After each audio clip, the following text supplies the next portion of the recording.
L'homme ne vivra pas de pain seulement, mais de toute parole qui sort de la bouche de Dieu.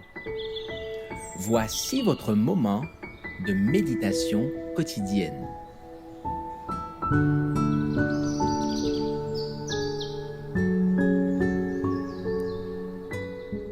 Avec Dieu chaque jour.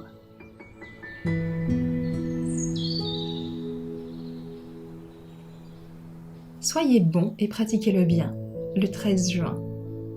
Confie-toi en l'Éternel et pratique le bien. Aie le pays pour demeure et la fidélité pour pâture. Psaume 37, verset 3. Le vrai bonheur ne se trouve que dans l'amour du bien et dans sa pratique. La joie la plus pure et la plus noble est réservée à ceux qui accomplissent fidèlement les devoirs qui leur sont assignés. Le Christ nous a donné à tous un ministère à remplir. Il est le roi de gloire, et cependant il a déclaré « Le Fils de l'homme est venu non pour être servi, mais pour servir ». Il est le monarque des cieux et cependant il a volontairement consenti à venir sur cette terre pour y accomplir l'œuvre que son Père lui a confiée. Le Christ a ennobli le travail. Pour nous donner l'exemple de l'activité, il s'est livré aux occupations de charpentier. Il contribua dès son jeune âge aux besoins de sa famille. Il comprit qu'il faisait partie du corps familial et il en partagea volontairement les charges.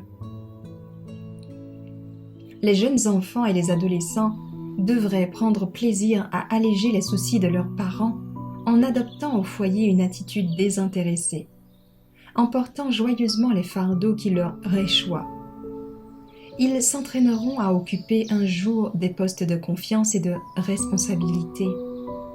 Ils doivent réaliser, chaque année, de nets progrès et abandonner graduellement mais sûrement leur inexpérience de jeunes gens et de jeunes filles pour acquérir la maturité d'hommes et de femmes. En accomplissant fidèlement les devoirs familiers du foyer, les enfants possèdent les bases d'une perfection mentale, morale et spirituelle. Certains pensent que la richesse qui dispense du travail est une vraie bénédiction. Au contraire, ceux qui sont toujours actifs et qui vaquent à leur labeur quotidien avec un cœur joyeux détiennent le bonheur le plus parfait, la santé la plus florissante, une saine fatigue qui résulte d'un travail bien réglé, leur assure le sommeil bienfaisant et régénérateur. La sentence prononcée contre l'homme et selon laquelle il devrait gagner son pain quotidien à la sueur de son front et la promesse qui lui fut faite d'un bonheur et d'une gloire à venir émanent du même trône et sont toutes les deux des bénédictions.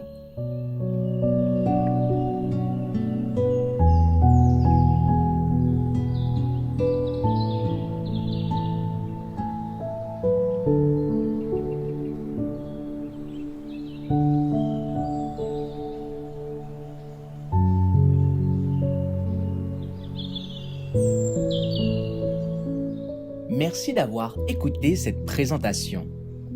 Assurez-vous de nous rejoindre demain pour votre moment de méditation quotidienne avec lereste.org.